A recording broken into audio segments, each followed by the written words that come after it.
जय हिंद, वंदे मातरम। स्वागत है आप सभी का आपके अपने यूट्यूब चैनल GK के भंडारा पर। प्यारे साथियों, आज की इस वीडियो में आरपीएफ कांस्टेबल और आरपीएफ एसआई में पूछे जाने वाले साइंस के अति महत्वपूर्ण प्रश्नों का प्रैक्टिस सेट लेकर के आया हूँ, जो आपके एग्जाम के लिए बहुत ही ज़्यादा महत्वपूर्ण। तो साथियों, आज के इस प्रैक्टिस सेट को पूरा कीजिएगा और प्रैक्टिस सेट को पूरा करने के बाद आपको अपना स्कोर है ईमानदारी के साथ कमेंट बॉक्स में शेयर करना और बताना कि आपने इस प्रैक्टिस सेट में से कितने प्रश्न सही किए और ये प्रैक्टिस सेट आपको कैसा लगा। और ये सारे के सारे प्रश्न आरपीएफ कांस्टेबल और आरपीएफ एसआई में पहले पूछे जा चुके हैं और ये सारे प्रश्न आपके एग्जाम के लिए बहुत ही ज़्यादा महत्वपूर्ण हैं।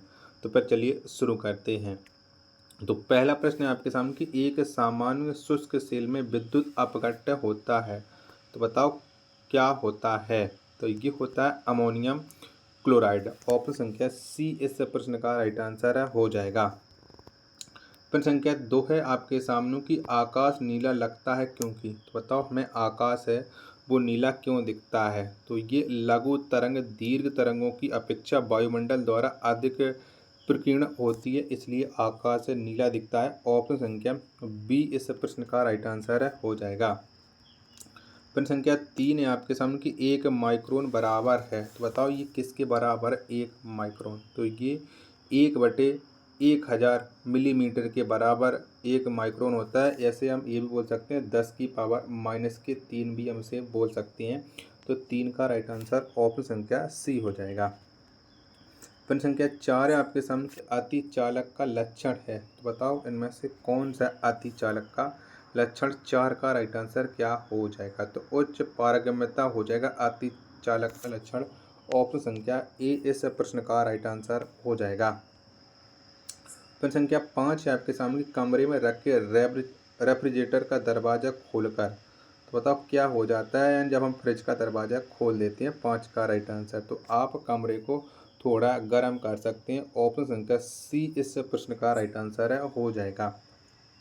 प्रश्न संख्या 6 है आपके सामने कि परमाणु बम का सिद्धांत आधारित है, तो बताओ परमाणु बम कौन से सिद्धांत पर आधारित है। तो ये नाभिकीय विखंडन पर आधारित है।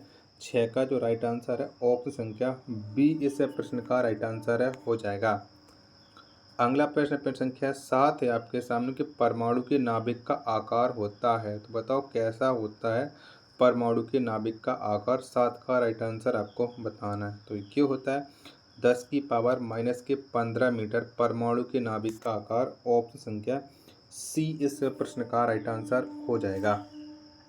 नेक्स्ट प्रश्न प्रश्न संख्या 8 है आपके सामने कि सर सीवी रमन को भौतिकी का नोबेल पुरस्कार प्राप्त हुआ था, तो कब मिला था सीवी रमन को भौतिकी का नोबेल पुरस्कार। तो ये 1930 में मिला था। ऑप्शन संख्या बी इस प्रश्न का राइट आंसर हो जाएगा। प्रश्न संख्या 9 है आपके सामने कि पानी का घनत्व अधिकतम होता है, तो बताओ किसमें होता है पानी का घनत्व अधिकतम। तो ये होता है 4 डिग्री सेल्सियस पर। ऑप्शन संख्या बी इस प्रश्न का राइट आंसर हो जाएगा। प्रश्न संख्या 10 है आपके सामने कि सूर्य के प्रकाश को धरती की सतह पर पहुंचने में कितना समय लगता है लगभग। चारों ऑप्शन आपकी स्क्रीन पर शो रहे हैं। तो जो सूर्य का प्रकाश है वो पृथ्वी पर 8 मिनट में पहुंच जाता है। कितने में 8 मिनट में। ऑप्शन संख्या सी इस प्रश्न का राइट आंसर हो जाएगा। वीडियो पसंद आ रही तो प्लीज़ वीडियो को लाइक कीजिएगा। चैनल को आप लोगों ने अभी तक सब्सक्राइब नहीं किया होगा तो चैनल को आप लोग जरूर सब्सक्राइब कर लीजिएगा। प्रश्न संख्या 11 है आपके सामने कि प्रकाश का शून्य अवकाश में वेग अनुपात है, तो बताओ कितना होता है। तो ये होता है 3 × 10⁸ मीटर पर सेकेंड, यानी 11 का राइट आंसर ऑप्शन संख्या बी इस प्रश्न का राइट आंसर हो जाएगा। प्रश्न संख्या 12 है आपके सामने कि फ्यूज का सिद्धांत है, तो बताओ ये किसके प्रभाव या किस पर आधारित होता है फ्यूज का सिद्धांत। 12 का राइट आंसर। तो विद्युत का ऊष्मीय प्रभाव है फ्यूज का सिद्धांत। ऑप्शन संख्या सी इस प्रश्न का राइट आंसर है, हो जाएगा। प्रश्न संख्या 13 है आपके सामने कि दाढ़ी बनाने के लिए काम में लेते हैं, तो कौन से दर्पण का प्रयोग किया जाता है दाढ़ी बनाने में। तो अवतल दर्पण का प्रयोग करते हैं। ऑप्शन संख्या ए इस प्रश्न का राइट आंसर हो जाएगा। प्रश्न संख्या 14 है आपके सामने कि सौर ऊर्जा निम्नलिखित में से किससे प्राप्त होती है। तो बताओ किससे प्राप्त होती है। तो जो सौर ऊर्जा है ये प्राप्त होती है सूर्य से। किससे? सूर्य से। ऑप्शन संख्या सी इस प्रश्न का राइट आंसर है, हो जाएगा। प्रश्न संख्या 15 है आपके सामने कि निम्न में से कौन सी धातु रोशनी के बल्बों में फिलामेंट के रूप में प्रयोग होती है। तो बताओ कौन सी धातु प्रयोग की जाती है फिलामेंट के रूप में। तो ये की जाती है टंगस्टन। क्या? टंगस्टन। 15 का राइट आंसर ऑप्शन संख्या डी इस प्रश्न का राइट आंसर है, हो जाएगा। अगला प्रश्न संख्या 16 है आपके सामने कि निम्नलिखित में से कौन सी राशि सदिश नहीं है। तो बताओ इनमें से कौन सी राशि नहीं है। तो आयतन ये सदिश राशि नहीं है। ऑप्शन संख्या डी इस प्रश्न का राइट आंसर है, हो जाएगा। यह एक अदिश राशि है। 17वां प्रश्न है आपके सामने कि ध्वनि का वेग सर्वाधिक होता है। तो बताओ किस में होता है। तो जो ध्वनि का वेग है सर्वाधिक ये ठोस में होता है। ऑप्शन संख्या ए इस प्रश्न का राइट आंसर है, हो जाएगा। 18वां प्रश्न है आपके सामने कि दो उत्तरोत्तर श्रृंग अथवा दो उत्तरोत्तर गर्त के बीच की दूरी को क्या कहते हैं। तो बताओ इसे हम क्या कहते हैं। तो इसे कहा जाता है तरंग दैर्घ्य। 18 का राइट आंसर ऑप्शन संख्या बी इस प्रश्न का राइट आंसर है, हो जाएगा। प्रश्न संख्या 19 है आपके सामने कि बिजली के बल्ब में किस गैस का प्रयोग होता है। तो बताओ कौन सी गैस भरी रहती है बिजली के बल्ब में। तो इसमें भरी रहती है अक्रिय गैस। 19 का जो राइट आंसर हो जाएगा 19 का वो हो जाएगा आपका ऑप्शन संख्या डी इस प्रश्न का राइट आंसर। प्रश्न संख्या 20 है आपके सामने कि निम्न में सर्वाधिक प्रत्यास्थ कौन है। बताओ कौन सा है। तो इन निम्न में से जो सबसे प्रत्यास्थ है वो है स्टील। ऑप्शन संख्या बी इस प्रश्न का राइट आंसर है, हो जाएगा।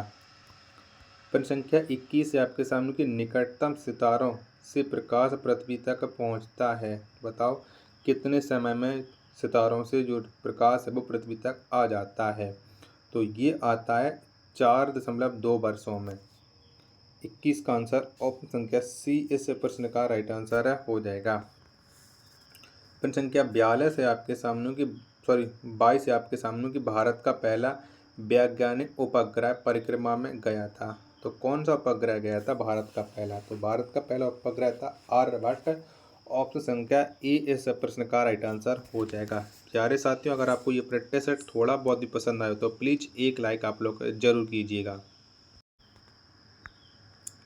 प्रश्न संख्या 23 है आपके सामने कि विज्ञान दिवस मनाया जाता है। तो कब मनाते हैं। तो विज्ञान दिवस प्रतिवर्ष 28 फरवरी को मनाया जाता है। ऑप्शन संख्या सी इस प्रश्न का राइट आंसर, हो जाएगा। प्रश्न संख्या 24 है आपके सामने कि एक अश्व शक्ति समान है तो कितने वाट के बराबर होती है एक अश्व शक्ति। तो ये 746 वाट के बराबर होती है। ऑप्शन संख्या बी इस प्रश्न का राइट आंसर, हो जाएगा। प्रश्न संख्या 5 है आपके सामने कि अंतरिक्ष में सर्वप्रथम जाने वाले मानव का नाम है। तो बताओ कौन सा मानव जी सबसे पहले अंतरिक्ष में गए थे। तो ये थे यूरी गागरिन। 25 का आंसर ऑप्शन संख्या ए इस प्रश्न का राइट आंसर, हो जाएगा। प्रश्न संख्या 26 है आपके सामने कि उपग्रह में से अंतरिक्ष यात्री को आकाश का रंग कैसा दिखलाई पड़ता है। तो कैसा दिखाई देता है। तो अंतरिक्ष का रंग है वो दिखाई देता है अंतरिक्ष से आकाश का रंग काला। 26 का आंसर ऑप्शन संख्या सी इस प्रश्न का राइट आंसर है, हो जाएगा। नेक्स्ट प्रश्न संख्या 27 से आपके सामने कि बिजली के लैंप का तंतु बना होता है। तो किसका बना होता है बिजली के लैंप का तंतु। तो ये बना होता है टंगस्टन का। 27 का आंसर ऑप्शन संख्या ए इस प्रश्न का राइट आंसर, हो जाएगा। प्रश्न संख्या 28 से आपके सामने किसी चुंबक को गर्म करने से उसके चुंबकत्व पर क्या असर पड़ता है। तो बताओ क्या असर पड़ता है। देखिए आपको बताना, चारों ऑप्शन है वो आपकी स्क्रीन पर शो हो रहे हैं। तो उसका जो चुंबकत्व है वो नष्ट हो जाता है। 28 का राइट आंसर ऑप्शन संख्या डी इस प्रश्न का राइट आंसर है, हो जाएगा। प्रश्न संख्या 29 है आपके सामने कि बल का एसआई इकाई है। तो बताओ कौन सी है बल की एसआई इकाई। तो ये है न्यूटन। 29 का आंसर ऑप्शन संख्या बी इस प्रश्न का राइट आंसर, हो जाएगा। प्रश्न संख्या 30 है आपके सामने कि आंख के किस भाग पर वस्तु का प्रतिबिंब बनता है। तो बताओ कहाँ पर बनता है। तो ये प्रतिबिंब बनता है दृष्टिपटल यानी रेटिना पर। 30 का आंसर ऑप्शन संख्या डी इस प्रश्न का राइट आंसर है, हो जाएगा। प्रश्न संख्या 31 है आपके सामने कि थर्मामीटर में पारे का प्रयोग क्यों किया जाता है। तो बताओ क्यों करते हैं थर्मामीटर में पारे का प्रयोग। तो यह ताप के कारण अधिक फैलता है। 31 का आंसर ऑप्शन संख्या सी इस प्रश्न का राइट आंसर हो जाएगा। प्रश्न संख्या 32 है आपके सामने कि सूर्य मुख्यतः बना है, तो बताओ ये किससे बना हुआ है सूर्य। तो सूर्य बना हुआ है हाइड्रोजन से। 32 का आंसर ऑप्शन संख्या ए इस प्रश्न का राइट आंसर हो जाएगा। और अंतिम प्रश्न है आज के इस पिक्चर सेट का कि निम्नलिखित में से कौन सी वस्तु में लोच का सर्वोच्च गुणांक है। तो बताओ कौन सी वस्तु है। तो ये है इस्पात। 33 का आंसर ऑप्शन संख्या ए इस प्रश्न का राइट आंसर हो जाएगा। तो प्यारे साथियों, अगर आपको ये प्रैक्टिस सेट पसंद आया हो तो आप वीडियो को लाइक कर देना। चैनल को आप लोगों ने अभी तक सब्सक्राइब नहीं किया तो चैनल को आप लोग जरूर सब्सक्राइब कर लीजिएगा। आरपीएफ और कांस्टेबल के और एसआई के लगातार प्रीवियस ईयर के प्रश्न आपको हमारे यूट्यूब चैनल पर मिलते रहेंगे। तो फिर मिलते हैं अपने नेक्स्ट वीडियो में। तब तक के लिए धन्यवाद। जय हिंद मेरे प्यारे साथियों।